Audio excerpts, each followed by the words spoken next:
जय हिंद मेरे तालिब इल्म साथियों, मेरे प्यारे विद्यार्थियों। आज का जो क्लास होने वाला है वो समास का होने वाला है, अर्थात हिंदी व्याकरण का होने वाला है।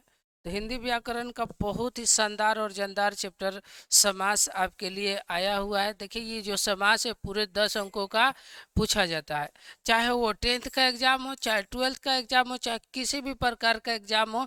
अगर हिंदी का होगा तो उसमें क्या हो जाएगा, ऑटोमेटिकली क्या होगा, समास पूछता है। 2023 के लिए आप लोग रेडी रहिए, ठीक है। समाज के बारे में देखिए, तो समाज के बारे में चलिए आगे हम लोग देखते हैं। ये रहा, देखिए इसमें पूछ रहा है समास का भेद। क्या पूछ रहा है? समास का भेद। इसमें पूछ रहा है क्या? समास का भेद। तो ध्यान में रखिए, समास के कितने भेद होते हैं? समास के 6 भेद होते हैं। कितने होते हैं?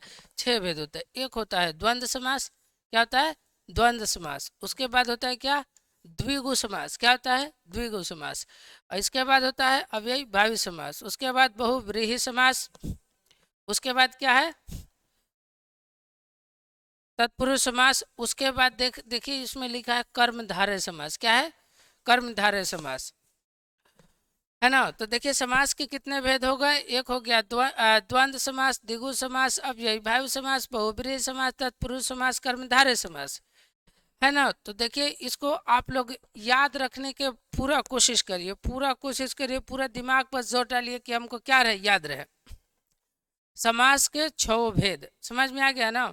तो समास के 6 भेद जो है आपको याद रखना, मतलब परिभाषा इम्पोर्टेंट नहीं आपके एग्जाम के लिए। जितना ज़्यादा उसको आप समझिए कॉन्सेप्ट के आधार पर, और उसको जितना ज़्यादा हो सके उदाहरण आपको दिमाग में होना चाहिए।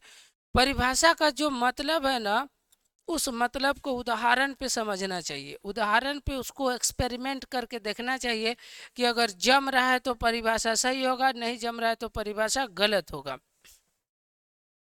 तो देखिए ये जो समास होते हैं 6 प्रकार के होते हैं। बहुत जनों को ना याद करने में प्रॉब्लम हो जाता है, मुझे खुद याद नहीं रहता है। तो हम इसको एक ट्रिक से याद रखते हैं, एक ट्रिक से याद रहते, कभी भी लाइफ में भूल ही नहीं सकते। वो ट्रिक हम आपको बता रहे। पहले आप लोग इसको याद कर लीजिए। द्वंद्व समास, द्विगु समास, अव्ययी भावी समास, बहुब्रीहि समास, तत्पुरुष समास, कर्मधारय समास। तो चलिए हम आपको एक काफी खतरनाक ट्रिक बताते हैं। ट्रिक आपके पास क्या है? ये ट्रिक आपके पास ये है, द्वंद्वी अब तक। द्वंद्वी अब तक याद रहेगा। द्वंद्वी अब तक, द्वंद्वी अब तक, द्वंद्वी अब तक।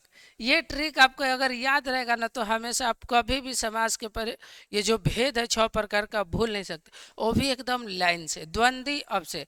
द्वंद्वी, द्वंद्व से क्या हो जाएगा? द्वंद्व समास। ती से कौन समास होगा? द्विगु समास। बोलिए, आप लोग भी बोल लीजिए।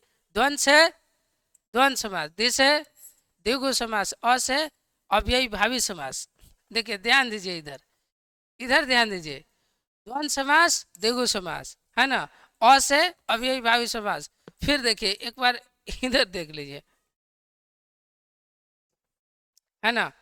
अ से अव्ययी भावी समास, ब से बहुब्रीहि, त से तत्पुरुष, क से कर्मधारय।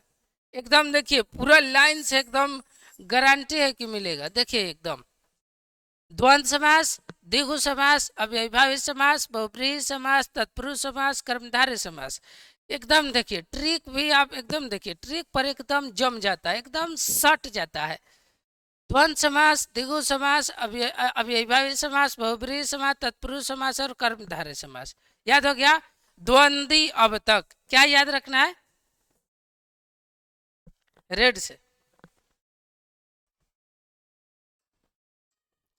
याद रखना भाई। यहाँ पर है द्वंद्व समास, द्विगु समास, अव्ययीभावी समास, बहुब्रीहि समास, तत्पुरुष समास और कर्मधारय समास। एकदम क्लियर हो गया। तो इसमें ध्यान रखना है द्वंद्वी अब तक। आप लोग जो है ना वीडियो को रोक रोक के एकदम ट्रिक याद रख लीजिएगा। ट्रिक याद रहेगा ना द्वंद्वी अब तक, एकदम एग्जाम में 10 नंबर खाली उदाहरण से क्वेश्चन आता है, एकदम लथेर रहेगा, भद्राल रहेगा एकदम। 10 गो हाली हाली एकदम बिटोर के रख लेना। भद्राल तो जैसे देखिएगा ना, गर्मी का जो मौसम शुरू होता है तो उसमें वसंत ऋतु शुरू हो जाता है। सभी पेड़ के हो जाए ना पत्तियां झड़ जाते, तो नई नई पत्तियां निकलेगी, उसमें फूल खिलते हैं। तो एक महुआ का पेड़ होता है, उस पर जो महुआ लगता है ना, तो सुबह सुबह जाके देखिएगा ना, नीचे एकदम भदराल रहता है, महुआ रहता है, भदरा रहता है। उसी तरह समाज के क्वेश्चन भदराल लगा एक ही जगह, खजर खजर खजर एकदम रहेगा, ठीक ना। तो उसमें क्या कर लेना है कि एकदम ऐसे ही ट्रिक, द्वंद्वी अब तक, द्वंद्वी अब तक लेकर के क्या कर लेना है भाई, 10 नंबर कमा लेना है। अब जो है ना छवों को बारी बारी कर से बारी बारी करके देखिए, समझते चलिए। इसमें देखिए द्वंद्व समास का, इसका जो परिभाषा जो होता है ना, इसको परिभाषा कहता है कि दोनों, वह समास जिसका दोनों पद प्रधान हो, दोनों पद क्या हो, प्रधान हो, उसे क्या कहते हैं, द्वंद्व समास कहते हैं। तो ये भी आसान है याद रखने के लिए, लेकिन उससे भी आसान ट्रिक है कि दो शब्दों के बीच में योजक चिन्ह लगा रहेगा। क्या रहेगा, योजक चिन्ह लगा रहेगा दो शब्दों के बीच में। जैसे देखिए यहाँ पर माता पिता, परिभाषा के अनुसार दोनों शब्द क्या होते हैं, दोनों शब्द परिभाषा के अनुसार क्या रहते हैं, दोनों के दोनों शब्द परिभाषा के अनुसार प्रधान होते हैं। लेकिन याद करने का जो ट्रिक है कि बीच में क्या रहेगा, योजक चिन्ह रहेगा। माता पिता कौन समास, द्वंद्व समास, द्वंद्व माने दो गो, दोनों प्रधान रहेगा। तन मन, अब बताइए दोनों के दोनों प्रधान नहीं है, तन जितना इम्पोर्टेंट है उतना मन इम्पोर्टेंट है, समझे, दोनों इम्पोर्टेंट है, तन भी जरूरी है और मन भी जरूरी है। दोनों पद क्या है, प्रधान है, और दोनों में क्या लग गया है, योजक चिन्ह, इसलिए ये तन मन क्या हो गया, द्वंद्व समास। क्या हो गया, अब देखिए ज्ञान विज्ञान, ज्ञान और विज्ञान, इस पर ध्यान दीजिए, ज्ञान और विज्ञान, तो ज्ञान भी जरूरी है और विज्ञान भी जरूरी है। ज्ञान से ही बना है क्या, विज्ञान, विज्ञान भी क्या है, इम्पोर्टेंट है, और ज्ञान भी इम्पोर्टेंट। तो और याद रखने का ट्रिक क्या है कि इसमें योजक चिन्ह लगा रहता है, क्या रहता है, योजक चिन्ह लगा रहता है, इसलिए ज्ञान विज्ञान कौन समास, द्वंद्व समास। धनु, धनुर्वान, धनु, धनुर्वान, देखिए धनु माने धनुष और वान माने तीर। तो देखिए तीर के बिना धनुष अच्छा नहीं लगता है, धनुष के बिना तीर अच्छा नहीं लगता, दोनों जरूरी है। प्रधान का मतलब दोनों क्या है, इसमें सबसे झकास उदाहरण मालूम है, एक अभी याद आ रहा है, वो बताते हैं, डोरी और पतंग, बिना डोर के पतंग नहीं उड़ सकता है, दोनों एक दूसरे से कनेक्टेड रहता है, तब जाके क्या रहता है, दोनों पद क्या है, प्रधान है। प्रधान कहने का मतलब दोनों अहम है, दोनों इम्पोर्टेंट है ना। तो ये दोनों के दोनों क्या हो गए, कौन कौन समास हो गए, द्वंद्व समास। अब देखिए जल और वायु, जल जितना जरूरी है उतना ही वायु है। कोई कह दे कि सिर्फ हम वायु से जीवित रह गए तो मान नहीं सकते, कोई कह दे सिर्फ हम जल से जीवित रहते हैं, तो ये भी मानने वाला बात नहीं है। मतलब जल और वायु दोनों के दोनों क्या है, कौन समास है, द्वंद्व समास है। अब देखो भाई, इसमें देख लो, इसमें बोला लव और कुश, लव और कुश दोनों क्या थे, भाई थे। लव और कुश क्या है, दोनों भाई थे, दोनों राम जी के बेटे थे। तो देखिए यहाँ पे लव और कुश दोनों क्या है, प्रधान है। अगर इसको आप ज़्यादा महत्व दीजिएगा तो गलत है, इसको ज़्यादा महत्व दीजिएगा तो भी गलत है, दोनों को बराबरी निगाह से देखा जाए। अब देखिए यहाँ पे लोटा डोरी, लोटा डोरी, लोटा डोरी की सहायता से आदमी कुआं से क्या निकलता था, जल निकलता था। तो सिर्फ लोटा से तो नहीं निकलेगा, सिर्फ डोरी से भी नहीं निकलेगा, दोनों का रहना क्या है, जरूरी है। इसीलिए कहता है द्वंद्व समास दोनों पद प्रधान हो। याद रखने का ट्रिक है कि बीच में योजक चिन्ह लगा रहता है, इसको अंग्रेजी में हाइफन कहते हैं। क्या कहते हैं, हाइफन कहते हैं। अब देखिए सीताराम, दोनों के दोनों क्या है, इम्पोर्टेंट है। आप सीता जी को जितना तरजीह दीजिएगा उतना ही राम जी को भी क्या दीजिएगा, तरजीह। तरजीह करने का मतलब महत्व, समझ में आ गया। और ट्रिक क्या है, योजक चिन्ह, समझ में आ गया ना। तो सीता राम, सीता राम दोनों के दोनों द्वंद्व समास। सुर असुर, सुर असुर दोनों के दोनों क्या है, द्वंद्व समास है। भला बुरा ये भी दोनों के दोनों क्या है, द्वंद्व समास है। फिर देखिए लाभ हानि, जहाँ लाभ होता है वही हानि होता है, जहाँ हानि होता है वही लाभ होता है। दोनों के दोनों द्वंद्व समास। सुख दुख, सुख और दुख दोनों के दोनों क्या है? द्वंद्व समास। दोनों के दोनों क्या है? द्वंद्व समास है। उसके बाद देखो भाई, यहाँ पर देखो, आज और कल, आज है तभी न कल होगा, आज है तभी कल होगा, है ना। तो आज कल दोनों के दोनों द्वंद्व समास। जीवन मरण देखो दोनों एक दूसरे से संबंधित है ना। द्वंद्व समास। ऊंच नीच, ऊंच है तभी ना नीच है, और नीच है तभी ना ऊंच है। खाली ऊंच से नीच नहीं होता है, दोनों क्या रहना क्या है, दोनों के दोनों क्या है, महत्वपूर्ण है। फल और फूल, अच्छा बताइए, बिना फूल के फल आ जाएगा? यहाँ पे दोनों का रिलेशन एक दूसरे से जुड़ा हुआ है। इसलिए यहाँ पर बोर्ड पर जितना उदाहरण है भैया, उदाहरण से ही क्वेश्चन आएगा आपके एग्जाम में, ध्यान रखिएगा। हाथ पैर, कौन? हाथ पैर, दोनों के दोनों द्वंद्व समास। धन दौलत द्वंद्व समास। पेड़ पौधे द्वंद्व समास। कपड़ा लाता द्वंद्व समास। दाल रोटी, दाल रोटी द्वंद्व समास। इत्यादि इत्यादि द्वंद्व समास नहीं है, ये सब में है। इत्यादि जो है ना, ये दाव का दूसरा है, सब में खेलता है। आगे देखिए, दूसरा जो है द्विगु समास है। द्विगु समास में बताता है कि वह समास जिसका प्रथम पद संख्यावाचक विशेषण हो। समझ में आ रहा है ना? संख्यावाचक विशेषण हो, उसे क्या कहते हैं? उसे क्या कहते हैं? उसे कहते हैं द्वंद्व समास, सॉरी द्विगु समास। क्या कहते हैं? द्विगु समास। अब इसका उदाहरण देखिए, एक छैंटी उदाहरण आपके पास आ जाता है। देखिए, पंचतंत्र, इसका पहला पहला जो है ना संख्या है, संख्या बता दे, संख्यावाचक विशेषण। विशेषण माने एडजेक्टिव, अगर एडजेक्टिव नहीं होगा तो बहुव्रीहि में चला जाएगा। पंचतंत्र, ठीक है ना। तो पंच है, इसीलिए क्या है? द्विगु समास है। देखिए, त्रि माने तीन, संख्या है क्या? इसको संख्या ही कहते हैं। तो देखो भाई, यहाँ पर क्या है? त्रिवेदी माने वह आदमी जो तीन वेदों में ज्ञान रखता हो, त्रिवेदी कहते हैं ना। उसके बाद देखिए, नवरात्र, नौ माने 9 दिन, नौ, और रात माने रात। कितने रात?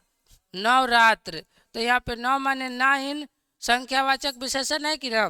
दो राह, ऐसा रास्ता जहाँ से दो रास्ते निकलते हो उसको क्या कहते हैं? दो राह कहते हैं।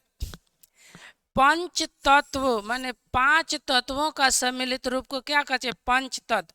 पंचवटी माने 5 गो वटी को मिला के, पंचवटी करने का मतलब एक अगरबत्ती का नाम है। और 5 जो है ना फुलवारी मिलाता है। कितना फुलवारी? वटी माने फुलवारी, तो उसको बोलते हैं पंचवटी। समझ में आ गया? आगे देखिए, पंच फोरना। पंच फोरना एक मसाला आता है, उसमें 5 गो रहता है क्या? मसाला। 5 गो मिला के एक एक आइटम बनता है, उसको क्या बोलते हैं? पंच फोरना। समझ में आ गया ना? एक होता है गांव में घर फोरना। कौन होता है? घर फोरना।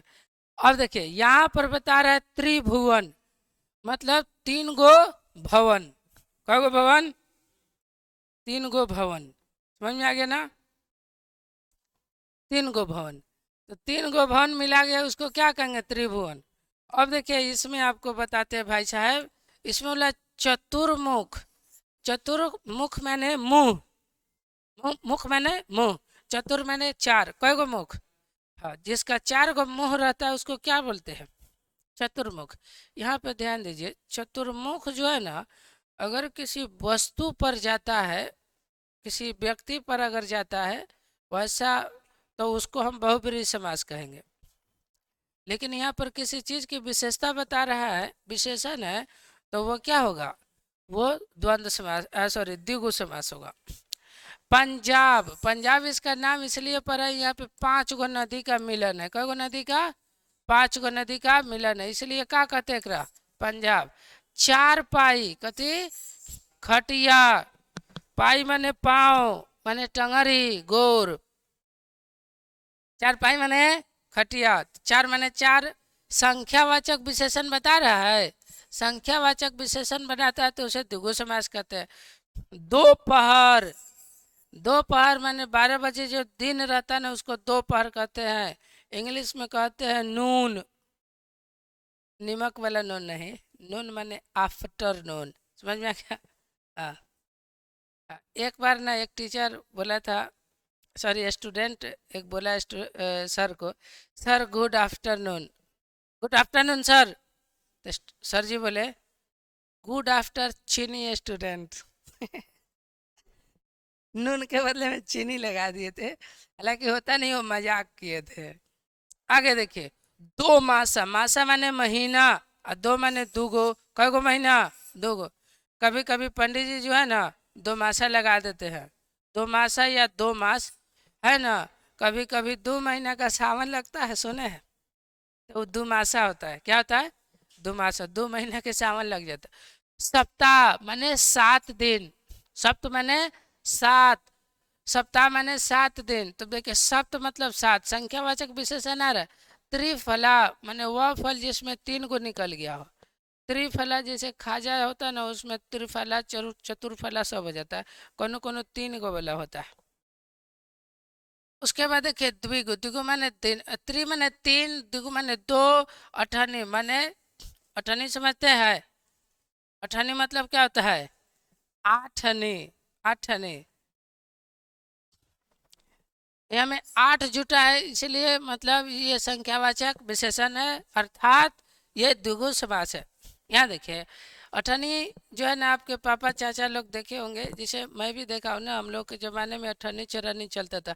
1 रुपया में हम लोग जो है ना 8 गो 10 गो लाई खरीद के ले आते थे। आजकल वही 10 गो लाई खरीदने में, 10 गो लाई खरीदने में मालूम है 40 रुपया लगता है। ज़माना बहुत महंगाई की तरफ जा चुका है, ज़माना जो है काफ़ी महंगाई की तरफ जा चुका है।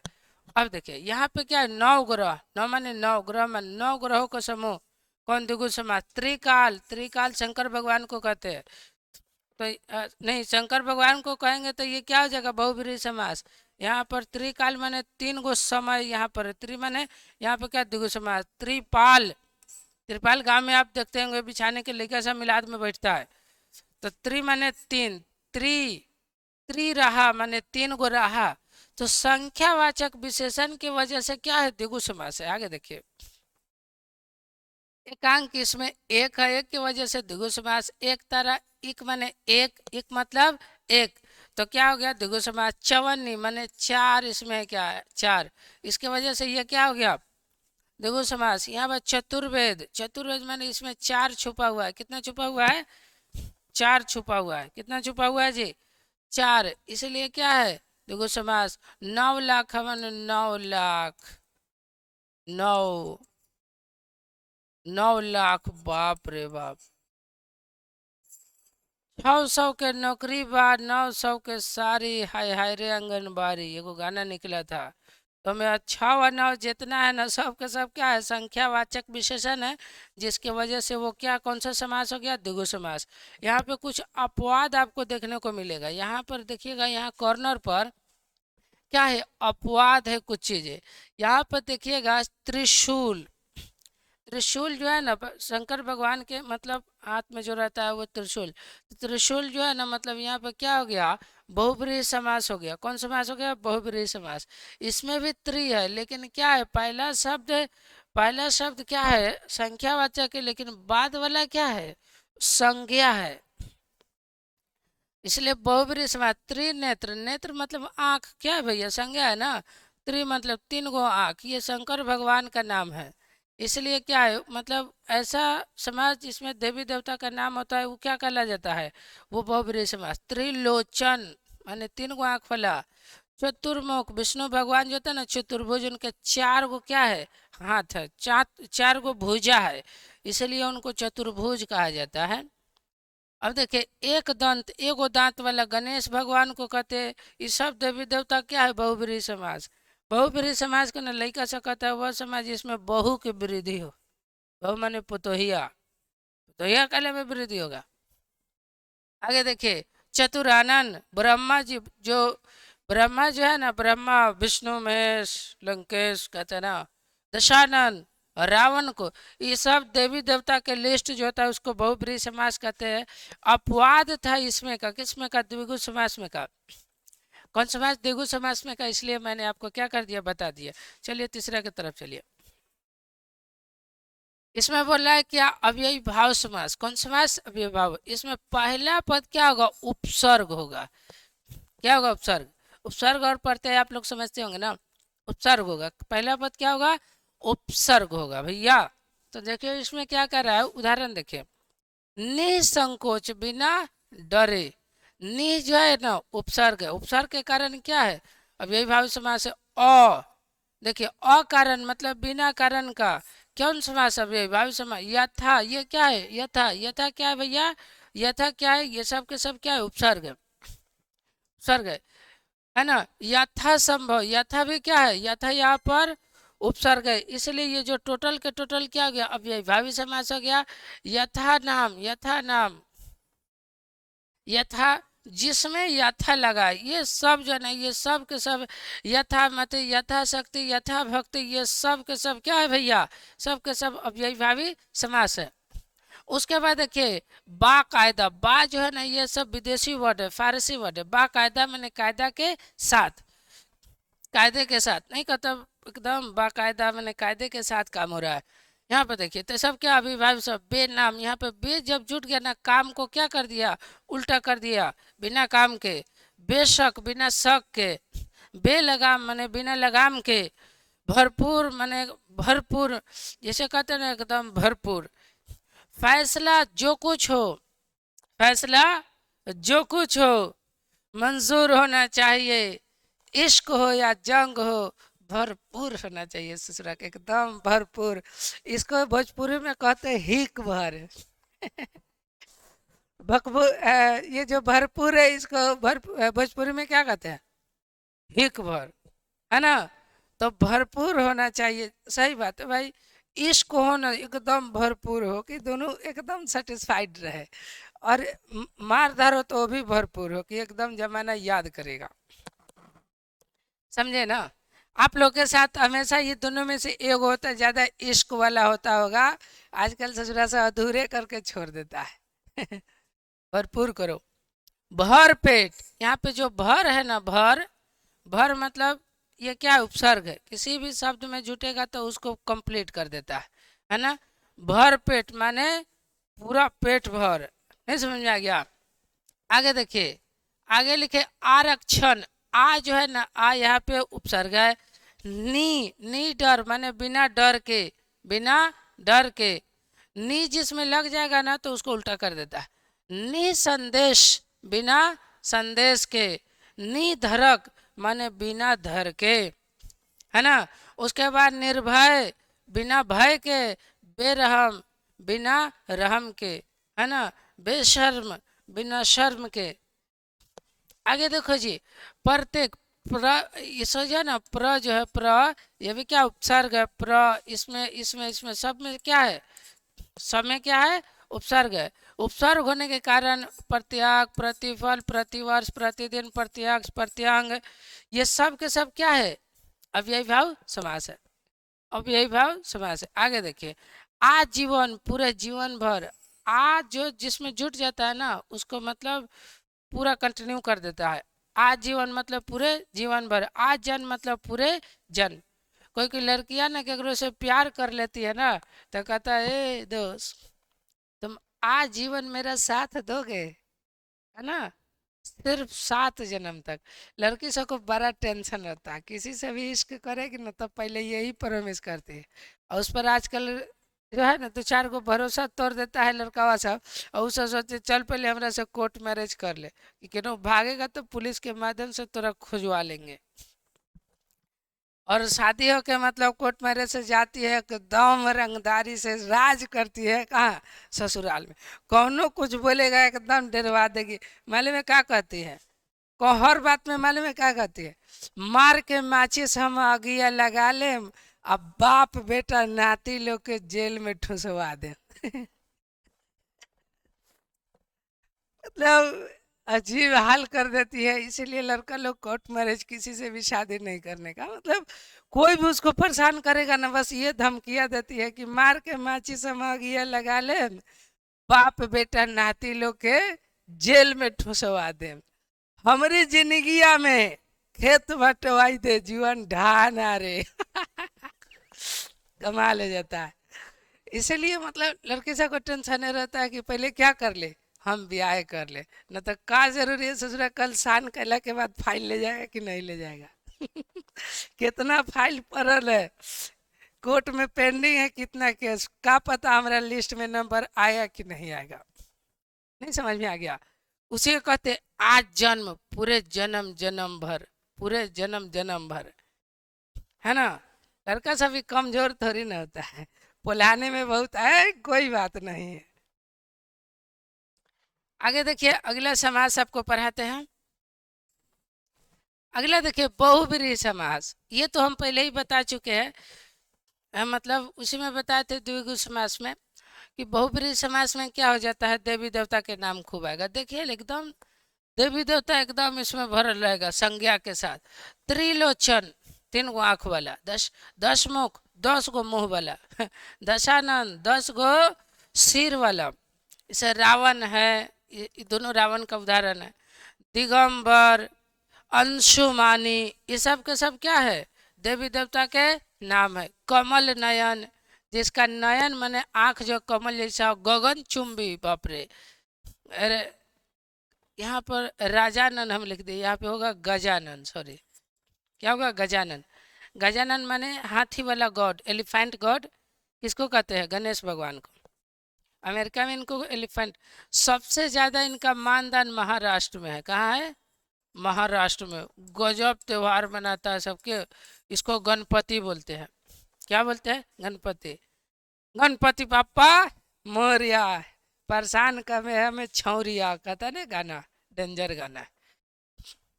गिरिधारी, गिरिधारी सब देवी देवता के नाम है। घनश्याम, घनश्याम जो है ना, ये भगवान भगवान कृष्ण भगवान का नाम है घनश्याम। का है कि क्या थे, वो सांवला स्मार्ट थे। एगो लड़की इन पर गाना गाई थी, मुझे श्याम रंग है भाया, श्याम चूड़ी पहनाने आया। श्याम का जो रंग है सांवला कलर का, वो लड़किया को पसंद आ गई थी, है ना, इसीलिए उसने ये गाना गाई थी। चक्रधारी, ये भी भगवान श्री कृष्ण का है। चतुर्भुज उन्हीं का है ना। वो भगवान विष्णु के अवतार थे, इसलिए मतलब कृष्ण को चतुर्भुज भी कहते हैं। जितेंद्रिय, वह मतलब जिसका जो है ना, जो इंद्रिया जीत लेता है उसको जितेंद्रिय कहते हैं। इंद्रिय 5 प्रकार के है ना। देखिए शिशु अवस्था, बाल अवस्था, किशोरावस्था, युवा अवस्था और बुढ़ा अवस्था, है ना, 5 प्रकार के हैं। तो इस पांचों में सबसे खतरनाक बिचुआ होता है, यही होता है किशोरी अवस्था, जिसको टेनैया हीरो कहते हैं। अलबत लबरई करता है, दिन में 4-5 को कंप्लेन घरे खरीद के ले आता है, मारा मारी करके। देखिएगा ना, मतलब उन लड़के रहता है ना, सियाने रहता है, मैट्रिक इंटर वाला लड़का से ससुरा से दिन भर लबरइये के फेर में रहता है। सर जी समझो समझो पगलेट हो जाते हैं। तिरंगा, तिरंगा मतलब ये झंडा है। क्या चीज़ है, झंडा है। आप समझिए कि ती माने 3, मतलब आप समझ लीजिएगा कि भाई द्विगु समास है, नहीं। ये देखिए संज्ञा है साथ साथ में। त्रिलोचन, जिनका 3 मतलब नयन हो। नीलकंठ, जिसका कंठ नीला हो। भगवान शंकर जो है ना, उनका क्या है, कंठ जो है ना नीला है। कंठ क्या है, नीला है। वो पूरा जहरे पी गए थे, समझे, पूरा क्या पी गए थे, जहर। अभी नहीं समझिए कि अपने देवी पार्वती से मारा मारी कह के, झगड़ा कह के जाके पी लिए थे, जैसे गांव में लड़का से जहर पी लेता खिसिया के। नहीं, वो मैटर दूसरा था। पतझड़, ये मौसम का नाम है। पतिव्रता, पतिव्रता मतलब उसको कहते हैं वह स्त्री जो एक पति को चाहती है दिल से, उसे पतिव्रता कहते हैं ना।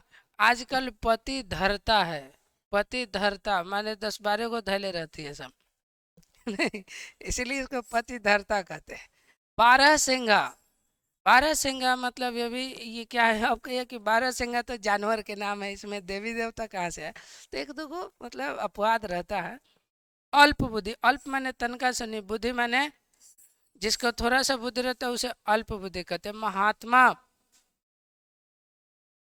महात्मा, देखिए ये सब क्या है, बड़ा चीज है। महेश, महेश देवी देवता का नाम है। मेघनाथ, मेघनाथ जो है ना इंद्रजीत, मेघनाथ इंद्रजीत ये सब था। मेघनाथ रावण का पुत्र था शायद ये। विषधर, ठीक है, ये सब क्या है? इच्छाधारी, ये सब के सब क्या है? कौन समास? बहुब्रीहि समास है। तो इस तरह से भैया आपका बहुब्रीहि समास खत्म हुआ। आप ध्यान दीजिएगा कि मतलब पूरा उदाहरण से ही क्वेश्चन आता है, ध्यान से प्रैक्टिस करो भाई, फटाफट याद होता जाएगा। अब देखिए, अब आ रहा है क्या? तत्पुरुष समास। विग्रह करने पर काकी के, कथी आ जाए? काकी के, काकी के, ये सब आ जाए। विग्रह करने मतलब देखिए संधि में विच्छेद होता है, मतलब तोड़ा जाता है अलग अलग, और समास में क्या होता है? विग्रह होता है। तो विग्रह करने पर का की के आ जाए, माने अंग्रेजी के क्या आ जाए? ऑफ आ जाए। क्या आ जाए? ऑफ आ जाए। तो चलिए उदाहरण हम इधर से समझते हैं। रेखाचित, रेखांकित, माने रेखा का अंकित, रेखा का रहे का, रेखा का अंकित, माने ये कौन सा समास हो गया? ये हो गया कौन? ये कौन आ गया? ये देखो तत्पुरुष समास। ये देखिए राम भक्ति, माने राम की भक्ति। राज्यसभा माने राज्य का सभा। किधर भाग गया ये? क्या हो गया इसको?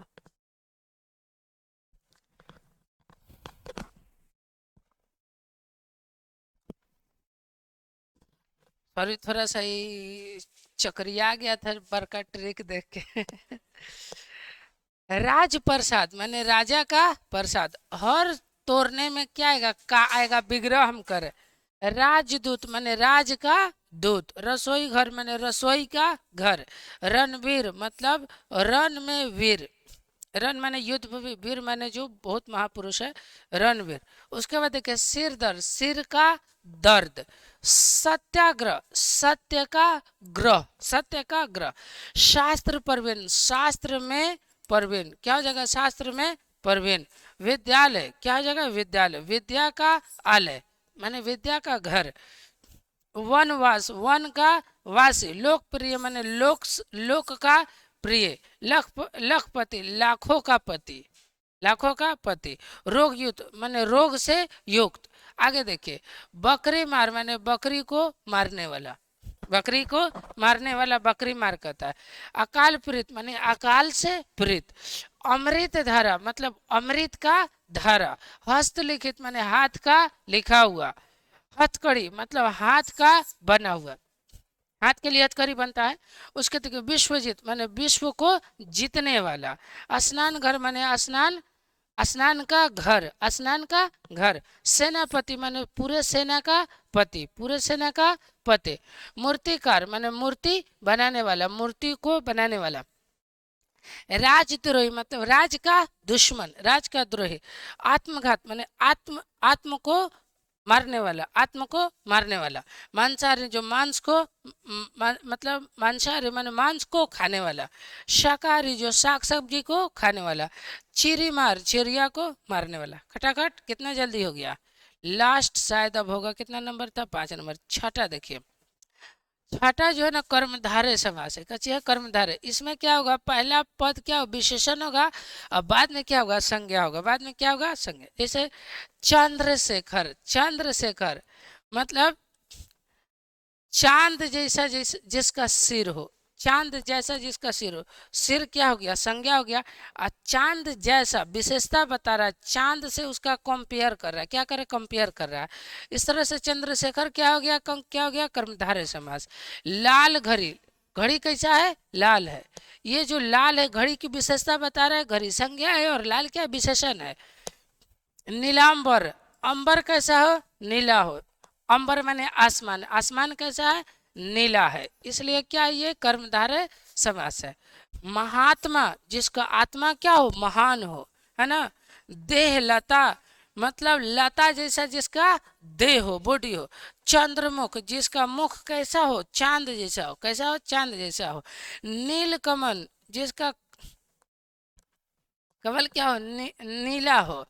पुरुषोत्तम, जो पुरुषों में क्या हो, सबसे उत्तम, जो पुरुषों में सबसे उत्तम हो। बता रहे ना, मतलब पुरुषों में सबसे उत्तम हो। उत्तम मतलब क्या, उत्तम का मतलब क्या हो गया, सबसे अच्छा विशेषता बता रहे हैं। और पुरुष मतलब पुरुष, पुरुषों में सबसे उत्तम कौन थे, भगवान राम थे। महाविद्यालय, जो विद्यालय सबसे क्या हो, महान हो। और लाल टोपी, जो टोपी क्या हो, लाल हो। राज क्या है, महाराज, वह राजा जो कौन के बहुत महान हो। वह वीर जो बहुत क्या महान हो। उसके बाद क्या है, महादेव, जो वह देव जो बहुत महान हो। मतलब इस तरह से जितना उदाहरण है, सब के सब कौन सा समास का है, कर्मधारय समास। इस तरह से आपका 6 गो जो समास था पूर्ण रूप से क्या कर दिया हमने, बता दिया। आप क्या करिए, आप क्या करिए, सबको कॉपी में नोट करिए और बार बार देखते रहिए। मान लीजिए एक ही गो नंबर बार रोज टिप टिप के कैसे याद हो जाता है, टिपे टिपे से शुरू याद हो जाता है ना, हमेशा याद रहेगा। किसी को रास्ते में देख लेगा कि जा रही रे ससुर की नंबर वो हमारा याद नंबर कैसे याद हो जाता है, इसी तरह बार बार आप समास देखिए तो क्या रहेगा, याद रहेगा। कोई कोई लड़का जो है ना एक नंबर के बकलोल होता है, ससुरा पढ़ेगा आइले नहीं, आ कंप्लेन आके कथी करता है, सर ये समझ में नहीं आ रहा, याद कर रहा है या भुला जा रहा है। याद किया आइले नहीं, भुला कैसे जाएगा। वह काम जो दिल से किया जाता है वो याद ही रहता है। समझ में आ गया ना, दिल से। रात भर बाबू सोना जादू टोना कह के नंबर वर डायल करके बतियाता है तो वो नंबर सारा याद रहेगा, पूरा बतिया रात भर के याद रहेगी। अब पढ़ाइया याद नहीं रहेगा, क्यों, क्योंकि उसमें पूरी ध्यान से सुन रहा है। कोनो कोनो अगर बगल से मोटरसाइकिल वाला गुजरेगा तो चुप चुप चुप, अभी अभी आवाज नहीं आ रही है। जब पास कर जाता तब ध्यान से सुनते, तब क्या समझ में आ जाता, याद रहता है। उसी तरह क्या करिए, पूरा कंसंट्रेट होकर के क्या करिए, पढ़िए और याद करने की कोशिश करिए। देखिए फिर क्या होगा, आप बहाना नहीं मारिएगा और ये चीज़ आपको क्या रहेगी, याद रहेगी, है ना। तो आप क्या करिए, पूरा दिल लगा दीजिए याद करने में। दोस्तों जिसके पास बहुत ज़्यादा सुविधा रहता है ना, ससुरा पढ़ भी नहीं करता है ना। देखिए अगर ठंडा के दिन है ना, बहुत लड़की सब क्या करती, बहाना मारती है, कहती नहीं लाइटें कट जा रहा है नहीं पढ़। विद्यार्थी में एगो देखिएगा ना, पढ़ने का जुनून उस वक्त आएगा जब लाइनवा कट जाएगा, और जब लाइन रहेगा तो पढ़वे नहीं करेगा। जैसे ही पढ़ने बैठेगा कभी कभी लाइट कट जाता है, तो पढ़ने का जुनून कब आता है, जब लाइट कट जाता है। उसी तरह तुम पछताओगे क्या, जब समय निकल जाएगा। इसलिए एग्जाम करीब है, बहुत अच्छा से पढ़ो। और लास्ट में हम यही कहेंगे, थैंक्स फॉर वाचिंग, देखने के लिए शुक्रिया।